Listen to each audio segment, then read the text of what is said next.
Bonjour tout le monde, aujourd'hui nous allons voir comment un baratin insensé a suffi pour que des armées entières investissent des dizaines de millions dans des appareils un peu magiques, censés protéger le public contre des attaques terroristes. Revenons en l'an 2006. La Thaïlande bascule dans l'instabilité. Un coup d'État militaire renverse le Premier ministre Thaksin Shinawatra. Les généraux prennent le contrôle du pays qui entre dans une période prolongée d'alternance confuse entre pouvoir civil affaibli et autoritarisme militaire. Pendant ce temps, dans les provinces méridionales de Pattani, Yala et Narathiwat, une insurrection islamiste gagne en intensité. Bombes artisanales, assassinats ciblés, embuscades contre les forces de l'ordre. Pour le gouvernement, ce sont des actes terroristes. Pour les insurgés, c'est une guerre d'indépendance. Car ce territoire frontalier de la Malaisie n'a pas toujours appartenu au Siam. Il constituait autrefois le sultanat de Pattani, annexé militairement à la fin du XVIIIe siècle, puis officiellement rattaché à la Thaïlande par le traité anglo-saxon de 1909. Pour les généraux thaïlandais, c'est un bourbier. On ne sait pas où sont les ennemis, qui cachent quoi, ni comment sécuriser les routes. Alors, quand une entreprise britannique propose un appareil capable de détecter les bombes à distance, sans branchement, sans batterie, sans rien, l'armée saute sur l'occasion. Le GT200, la baguette militaire. L'appareil s'appelle le GT200. Il ne paie pas de mine. Une simple antenne métallique est montée sur une poignée en plastique noir. Il ressemble à un détecteur de métaux bon marché. Gary Bolton, son distributeur britannique, le présente pourtant comme un concentré de technologie de pointe. Il évoque des cartes d'analyse moléculaire, de la résonance électrostatique ou encore la détection à fréquence harmonique. Et ça sonne bien? Bah oui, ça sonne bien. Selon lui, l'appareil serait capable de détecter explosifs, drogues ou armes à plusieurs centaines de mètres grâce à, tenez-vous bien, l'énergie électrostatique produite par le corps humain et à des cartes censées réagir à des signatures moléculaires spécifiques. Le GT200 est vendu à prix d'or entre, plus que ça, 20 000 et 40 000 euros l'unité. L'armée thaïlandaise en achète plusieurs centaines. Douane, police, forces spéciales suivent. Bientôt dans tout le pays, des hommes en uniforme manient une antenne oscillante semblable à une baguette de sourcier à la recherche d'ennemis invisibles. Pourtant, dès qu'on regarde de près l'argumentaire, le doute s'installe. Résonance électrostatique, champ paramagnétique, carte programmée et activée par l'électricité statique corporelle, rien ne tient debout. Le marketing du GT200 est un exemple classique de techno-babillage, un jargon pseudo-scientifique conçu pour impressionner sans rien expliquer. Les responsables gouvernementaux et militaires thaïlandais n'ont pas compris le discours de Bolton, parce qu'ils n'avaient rien à comprendre. L'appareil était vide, l'empereur nu. À l'intérieur de la poignée, qu'est-ce qu'on trouve? Rien. Mais la crédulité est maximale. Comment un pays entier peut-il croire à un tel gadget? Il faut comprendre le contexte. Dans un cadre militaire, cette façade scientifique est redoutablement efficace. L'institution cherche des résultats, pas des débats méthodologiques.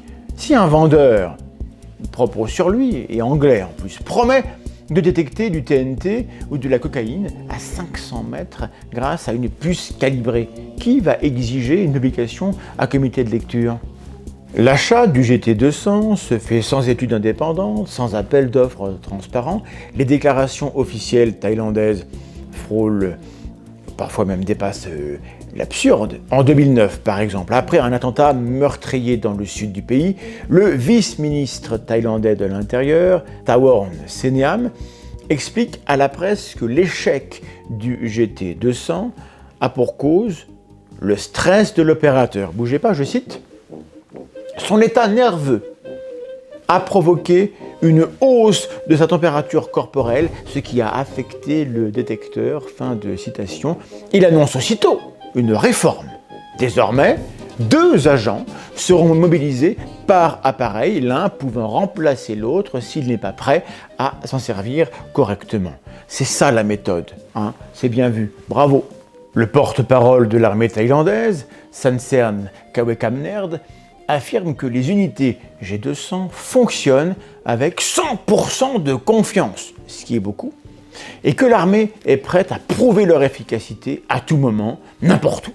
De son côté, Porntip Rojanasunand, directrice de l'Institut central de médecine légale, défend l'usage du GT200. Je cite encore une fois, hein, ouvrons les guillemets, « Je n'ai jamais manipulé l'appareil moi-même, mais mon équipe l'a testé et il est précis à chaque fois. Autrefois, les gens croyaient que la Terre est plate et quiconque disait le contraire pouvait se faire exécuter. Ce n'est pas parce qu'on ne voit pas quelque chose qu'elle n'existe pas. Ces appareils existent et personne n'a le droit d'en interdire l'usage. Je continuerai à les utiliser. » Fin de citation. Ah bah oui, mais c'est quelque chose. Le chef de l'armée, Anupong Paushinda, organise une démonstration publique pour prouver l'efficacité de l'appareil. Le général Piché Wisejorn résume alors l'argument d'autorité à l'état pur. Ouvrez les guillemets. « Ce n'est pas moi qui dis que le GT200 fonctionne, ce sont les officiers sur le terrain. » Fin de citation. L'argumentaire, frelaté, est renforcé à chaque fois qu'une voix officielle prend position et dissuade un peu plus la contradiction. Et le plus pervers, c'est que le dispositif semble fonctionner, à condition d'y croire. L'antenne oscille parfois, au gré des mouvements inconscients de l'utilisateur, un effet bien connu des radiesthésistes, l'effet idéomoteur. Autrement dit, le corps bouge sans que l'esprit s'en aperçoive et le GT200 devient une machine à autoconviction. Il ne détecte rien, mais il marche, dans le sens où, on en est content en fait, on est content. Vu le prix qu'on a payé, on est content. Un mot quand même sur l'effet idéomoteur. Décrit dès le 19e siècle par le physiologiste William B. Carpenter, cet effet repose sur des micro-mouvements musculaires inconscients déclenchés par l'attente ou par la croyance. C'est le même phénomène qui fait bouger les planchettes de Ouija. Des études modernes ont confirmé que ce type de réponse repose uniquement sur des mouvements imperceptibles et pas par autre chose. L'opérateur croit ne pas agir, il croit qu'il est immobile, mais en réalité, il influence malgré lui la réponse. Le test qui dérange. C'est à partir de 2009 que des voix commencent à s'élever. Le biologiste Jesada Dendwang Boripan de l'université Chulalongkorn dénonce publiquement l'usage du GT200 qu'il considère comme une escroquerie. Il appelle à des tests rigoureux. Il faudra attendre 2010 pour qu'un protocole officiel voie le jour sous la pression croissante des critiques. En février 2010, le Premier ministre thaïlandais Abhisit Vejjajiva ordonne un test scientifique indépendant pour évaluer les performances réelles du GT200. L'expérience est menée par le National Electronics and Computer Technology Center avec 10 appareils, 30 opérateurs militaires et un protocole en double aveugle. Il s'agit de détecter parmi 4 boîtes identiques celles contenant 20 grammes de C4, un explosif. Résultat, 4 bonnes réponses sur 20. Le Premier ministre tranche, ces résultats sont équivalents au hasard, dit-il. Il interdit toute nouvelle commande, annonce une enquête et évoque des poursuites contre les fournisseurs. Et là, ça commence à sentir un tout petit peu le roussi et ça va s'aggraver, vous allez voir. L'armée, toutefois, traîne des pieds. Certains commandants maintiennent l'usage des appareils. Quant à la directrice de l'Institut de médecine légale, Porntip Rojanasunand, elle persiste. Je cite, « Ce n'est pas un appareil scientifique, mais nous continuerons à l'utiliser. » Sur le terrain, certains officiers continuent à utiliser les appareils, parfois faute d'alternative immédiate, parfois par conviction. Aucune procédure de retrait systématique n'est imposée. En 2012 encore, des unités en poste dans le sud du pays signalent l'usage ponctuel du GT200. Pour ses défenseurs, il reste un outil complémentaire, comme on parle parfois de médecine complémentaire, c'est amusant. Pour ses détracteurs, un symbole d'entêtement, il faudra plusieurs années et une pression constante des chercheurs et des médias pour que l'appareil disparaisse complètement des pratiques officielles. Pendant ce temps, des bombes passent et explosent. Des gens meurent. Des civils sont arrêtés sur la base d'un signal positif, des maisons sont fouillées, des innocents emprisonnés, tout cela au nom d'une technologie qui n'a jamais fonctionné. L'arnaque à grande échelle. Le GT200 ne sévit pas qu'en Thaïlande. Dès 2005, il est introduit au Mexique, puis au Kenya, puis au Pakistan, en Syrie et dans plusieurs pays d'Amérique latine. Au Mexique, à partir de 2007, des centaines d'unités sont utilisées dans les prisons, les postes frontières, les contrôles routiers. Le gouvernement mexicain en achète officiellement plus de 940 exemplaires entre 2007 et 2010. Il sera encore en usage dans plusieurs régions jusqu'en 2011, malgré les doutes répétés émis par des scientifiques et des ONG. En Zambie, en Ouganda, au Kenya, en Tanzanie ou en République du Congo, c'est pour détecter l'ivoire, les trafiquants, qu'on utilise le GT200. On peut se demander comment il est possible d'escroquer des États entiers. Cela semble infiniment plus compliqué que de filouter des pauvres victimes isolées. Eh bien, pas tant que ça, en fait. Parce que le contexte peut rendre crédible un discours complètement extravagant. Il y a le crédit institutionnel. La promesse suffit, le discours pseudo-technique évite toute contradiction. Il y a l'absence de vérification scientifique. Les rares tests menés, notamment par les Royal Engineers britanniques, sont ignorés. Il y a l'effet d'entraînement. Un pays achète, d'autres suivent. L'objet devient une norme, c'est l'effet de la preuve sociale. Et puis il y a une dilution des responsabilités. Personne ne doute, puisque tout le monde a déjà validé, puisque quelqu'un avec un grade, des galons et une autorité dit que ça marche, alors on ne se mouille guère et l'effet spectateur joue à plein. Les gens se mettent à y croire parce que c'est ce qu'on attend d'eux. Et donc ce n'est pas seulement un scandale, c'est aussi un révélateur des failles épistémiques d'un système. Sans exigence de preuve, les croyances finissent toujours par prendre le pouvoir. Le miroir irakien. Au même moment, en Irak, un escroc britannique nommé James McCormick vend un détecteur très similaire, la DE651, censé aider le gouvernement à enrayer une intense vague d'attentats kamikazes. Le baratin est similaire. À la BBC, l'homme d'affaires explique que son appareil fonctionne sur le principe de la radiesthésie. La DE651 ne contient aucun composant actif, lui non plus, même pas une pile, juste une antenne qui bouge, si l'utilisateur y croit. Des centaines de morts sont attribuées à cette fraude. Des kamikazes passent les checkpoints que l'on croit sécurisés grâce à une technologie fantôme.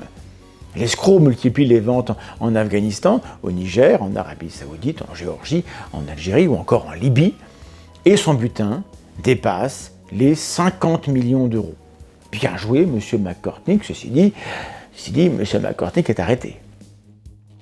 Il est jugé.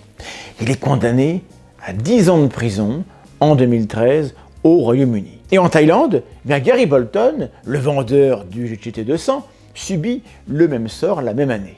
Il prend 7 ans de prison pour fraude au Royaume-Uni, mais aucun officiel thaïlandais n'est inquiété. Aucun général ne devra assumer les conséquences. Je ne ferai aucun commentaire sur cette impunité. N'insistez pas. Un réseau pour les escroquer tous. Bolton et McCormick ont fait fortune momentanément en bâtissant un réseau d'influence, en suscitant de la confiance pour leur fausse expertise. En Thaïlande, au Mexique, au Pakistan ou en Irak, ils ont été soutenus, parfois activement, par des responsables politiques, des officiers en uniforme ou des représentants diplomatiques. Au Mexique, Gary Bolton a bénéficié du soutien de l'ambassade britannique. L'ambassadeur Giles Paxman a personnellement rédigé des lettres de recommandation pour promouvoir le GT200 auprès des gouverneurs régionaux. Présenté comme une innovation britannique, appuyée par la diplomatie, l'appareil a rapidement gagné les faveurs de plusieurs États du nord du pays. En Thaïlande, la crédibilité du GT200 a été renforcée par la présence de Royal Engineers britanniques lors de démonstrations publiques. Ces soldats en uniforme, sans aucune caution scientifique formelle, ont suffi à donner à l'objet une apparence de validation par une puissance alliée. Les salons militaires ont aussi joué un rôle clé. Bolton et McCormick exposaient leurs gadgets à côté de vrais instruments de détection, dans des stands luxueux entourés de tableaux techniques et de commerciaux bien formés. Ils parlaient de laboratoires en Roumanie, de capteurs calibrés par des centres de recherche, de technologies confidentielles.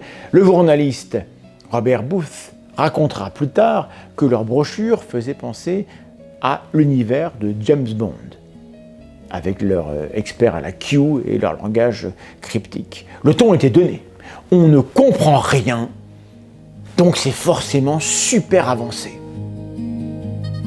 On appelle ça l'effet gourou. Et ça marche. En quelques années, les deux hommes bâtissent un empire. Un réseau de distributeurs locaux, d'intermédiaires officiels, de complicités molles et de croyances fortes, une chaîne de confiance qui repose exclusivement sur leur bagou. Exclusivement, difficile d'écarter la possibilité d'une corruption à l'œuvre. Plusieurs enquêtes ont évoqué des pratiques d'intermédiaires opaques et des complicités locales, sans qu'aucune condamnation ne vienne établir quoi que ce soit formellement. Moi, je n'ai rien dit. Rangez vos armes. La fin de l'illusion. Gary Edward Bolton, fondateur de Global Technical Ltd, n'a aucune formation scientifique. Il fabrique ses appareils à partir de composants dérisoires, notamment un détecteur de balles de golf, qu'il revend jusqu'à 40 000 € pièce. L'assemblage est artisanal, les GT200 sont montés à la main dans les ateliers de fortune, sans banc de test, sans ingénieur, sans électronique embarquée. Ce bricolage d'apparence professionnelle est ensuite déguisé sous le vernis du discours technique. Mais pour vendre l'illusion, Bolton prétend diriger une entreprise dotée d'un service de recherche et développement, de laboratoires partenaires, d'une technologie confidentielle développée en Roumanie. Il évoque des experts, des ingénieurs, des tests internes, autant de fictions qu'aucune autorité n'ose contester. Son entreprise, en réalité, n'est qu'un nom sur une boîte aux lettres. Jim McCormick, son concurrent et parfois complice, suit un parcours identique. Ancien agent immobilier, il s'improvise expert en sécurité. Tous deux maîtrisent les mêmes leviers. Jargon technique, connexion diplomatique, salon militaire et soutien discret d'agences officielles britanniques. Ils n'ont pas inventé une technologie. Ils ont bâti une mise en scène, une illusion industrielle fondée sur des objets vides, des mots creux et des complicités bien réelles. Ce n'est pas l'efficacité qui a séduit les acheteurs, c'est le prestige, l'apparat et la possibilité de croire que l'on agissait, que l'on faisait quelque chose, même au prix du mensonge et de 40 000 € la boîte vide. Toute cette affaire, des généraux impliqués dans différents pays, des dizaines de millions de dollars, des morts par centaines, tout cela se résume en fait à deux petits escrocs britanniques très ambitieux. Mais l'histoire du GT200 n'est pas simplement une arnaque. C'est une fable moderne sur la foi technologique, sur la façon dont le jargon peut subjuguer les institutions et sur ces objets ésotériques qui deviennent des outils de pouvoir dès qu'ils s'habillent en science. L'affaire rappelle celle des avions renifleurs, pseudo-invention française des années 70, censée détecter le pétrole par voie aérienne. Là aussi, jargon abscon, promesse de rupture, investissement massif et zéro preuve. Les puissants, les décideurs, ne sont pas moins crédules que les autres. Ils ont eux aussi tendance à croire ce qui les arrange et à tomber dans les pièges des arnaqueurs audacieux lorsqu'on leur dit ce qu'ils veulent entendre. Nos démocraties ne portent pas au pouvoir des individus significativement plus sages, plus sagaces ou plus érudits, mais juste celles et ceux qui savent se faire élire. Et si la société civile ne se dote pas d'instances capables de faire barrage aux croyances les plus folles et aux discours les plus faux, elle sera livrée, démunie, pieds et poings liés, aux lubies des gouvernements. Et ce serait dommage, parce que nous ne sommes plus en 2006. Merci d'avoir regardé cette vidéo, merci de vous abonner, d'activer la cloche, de partager ces contenus s'ils vous paraissent intéressants, parce que l'algorithme tout seul est une sorte de boîte vide avec à l'intérieur on ne sait pas quoi, mais ça marche pas très bien. Prenez soin de vous, je vous donne rendez-vous très bientôt dans un autre épisode du Bureau du Bizarre, et puis d'ici là, si c'est votre truc, des bisous.